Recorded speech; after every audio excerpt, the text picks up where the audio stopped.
Assalamualaikum warahmatullahi wabarakatuh. Perkenalkan, saya Rizda Diani Hobsa, mahasiswi dari STS Sutatmeja Subang.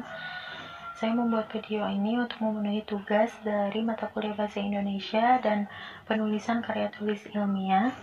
Saya sudah mengumpulkan 10 jurnal manajemen sumber daya manusia yang berjudul yang pertama, pengaruh stres kerja, disiplin kerja, dan kepuasan kerja terhadap intensi turnover, yang ditulis oleh Normalitasari Indah Wisantio dan Haris Madiis Triatmo.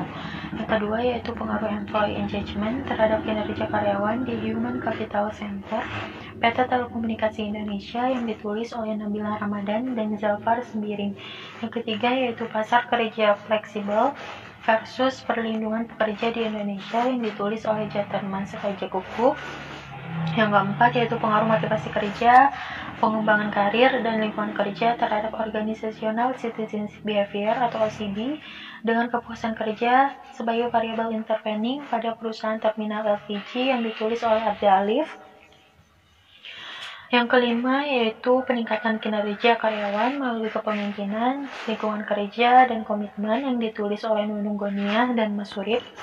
Yang keenam yaitu efek rantai motivasi pada kinerja karyawan, yang ditulis oleh Desti Rani Husna. Jurnal yang ketujuh yaitu pengaruh motivasi, lingkungan kerja, kompetensi, dan kompensasi terhadap kepuasan kerja dan kinerja pegawai di lingkungan kantor Dinas Pekerjaan Umum Provinsi Bali, yang ditulis oleh Anak Agung Ngurah Bagus Dermawan, Igede Adiana Sudibya, dan Iwayan Udiarta. Yang kedelapan yaitu pengaruh pembangunan ekonomi terhadap pembangunan manusia di Kalimantan Timur, yang ditulis oleh Dedi Pujawardana.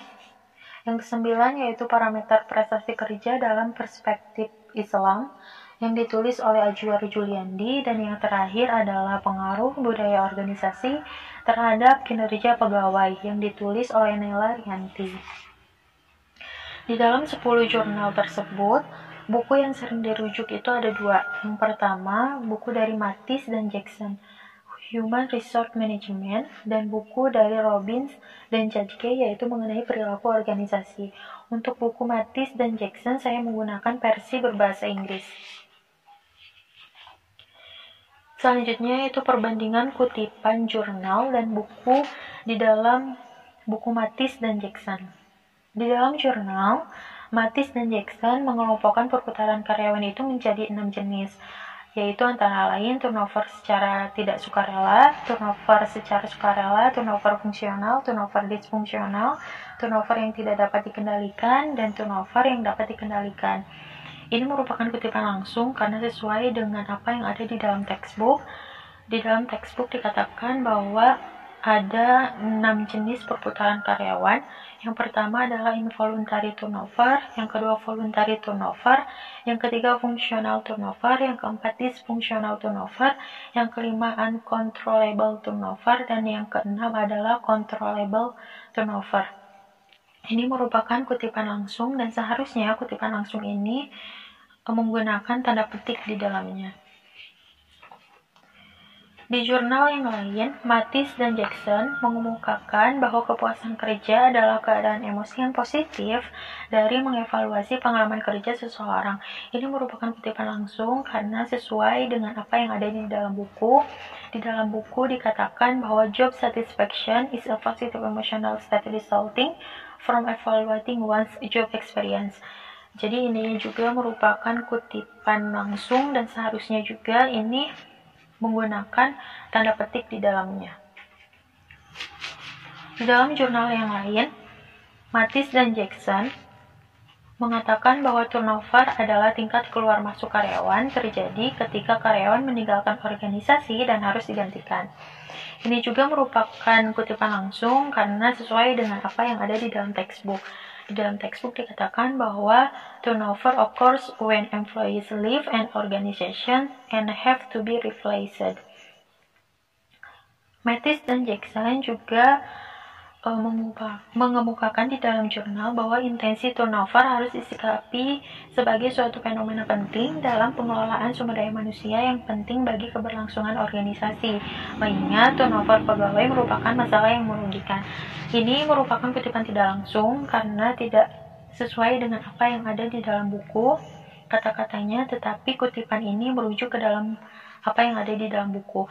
Di dalam buku yaitu dikatakan many organizations have found that turnover is a costly problem. In many service industries, the turnover rates and costs are frequently very high. In the retail industry, turnover average more than 100% a year for part-time workers and around 70% a year for full-time workers. Jadi di dalam buku itu dikatakan bahwa banyak organisasi telah mengemukakan bahwa turnover adalah masalah yang mahal atau masalah yang rumit. Dalam banyak industri jasa, tingkat turnover dan biaya ini seringkali tinggi. Untuk industri retail, rata-rata lebih dari 100% setiap tahun untuk pekerja paruh waktu dan sekitar 75% setiap tahun untuk pekerja penuh. Selanjutnya adalah kutipan dari buku Robbins dan Jadke. Di dalam jurnal, Robbins dan Jadke mengkritik teori motivasi tradisional sebagai teori yang tidak menunjukkan hasil yang baik setelah dilakukan pemeriksaan yang menyeluruh. Ini merupakan kutipan tidak langsung karena tidak sama persis apa yang ada di dalam buku, tetapi kutipan ini merujuk kepada apa inti yang ada di dalam buku. Di dalam buku dikatakan bahwa teori dua faktor belum didukung dengan baik dalam literatur. Nah, teori dua faktor ini merupakan teori motivasi tradisional. Teori ini memiliki banyak kritik. Kritik yang disampaikan yaitu yang pertama, metodologi headwork terbatas karena bergantung pada laporan pribadi. Ketika segalanya berjalan dengan baik, orang akan cenderung untuk menyampaikan pujian. Jika segalanya tidak berlangsung dengan baik, mereka akan menyalahkan kegagalan pada lingkungan ekstrinsik. Yang kedua yaitu keandalan metodologi headwork ini dipertanyakan. Para peneliti harus membuat interpretasi, sehingga mereka dapat mencemari temuan-temuan dengan menginterpretasikan salah satu respon dengan satu cara, sementara memperlakukan respon lain yang mirip dengan cara yang berbeda. Yang ketiga, tidak keseluruhan ukuran kepuasan dimanfaatkan. Seseorang tidak akan menyukai bagian dari pekerjaan, tetapi masih berpendapat bahwa pekerjaan secara keseluruhan itu dapat diterima. Dan yang terakhir adalah Headwork berpendapat bahwa terdapat hubungan antara kepuasan dan produktivitas, tetapi dia hanya melihat pada kepuasan. Untuk membuat risetnya menjadi relevan, maka kita harus mengasumsikan adanya hubungan yang kuat di antara kepuasan dengan produktivitas. Di dalam jurnal yang lainnya, Robbins dan Jadke mengemukakan bahwa perusahaan yang sukses itu membutuhkan karyawan yang akan melakukan lebih dari sekadar tugas biasa mereka yang akan memberikan kinerja yang melebihi harapan. Ini merupakan kutipan tidak langsung karena tidak sama persis ada di dalam buku. Di dalam buku dikatakan bahwa pekerja yang puas itu seharusnya akan kelihatan berbicara positif mengenai organisasi, membantu yang lain, dan melebihi ekspektasi normal dalam pekerjaannya. Di dalam jurnal yang lain, Robbins dan Jadke mengatakan bahwa kepuasan kerja menjadi faktor penentu utama dari perilaku kewargaan organisasi atau organizational citizenship behavior seorang karyawan. Ini merupakan kutipan tidak langsung karena tidak sama persis apa yang ada di dalam buku. Di dalam buku dikatakan bahwa level tinggi dari keterlibatan kerja maupun pemberdayaan psikologis berhubungan positif dengan sikap kewargaan organisasi atau organizational citizenship behavior. Nah, pemberdayaan psikologis ini termasuk salah satunya adalah kepuasan kerja. Kemudian Robbins dan Jadke juga menggambarkan OCB sebagai perilaku pilihan yang tidak menjadi bagian dari kewajiban kerja formal seorang karyawan, namun mendukung berfungsinya organisasi tersebut secara efektif. Ini juga merupakan kutipan tidak langsung karena tidak sesuai atau tidak sama seperti apa yang ada di dalam buku. Di dalam buku dikatakan bahwa OCB ini perilaku kebebasan menentukan yang bukan bagian dari persyaratan formal pekerjaan, tetapi berkontribusi pada lingkungan psikologis dan sosial tempat kerja serta kinerja.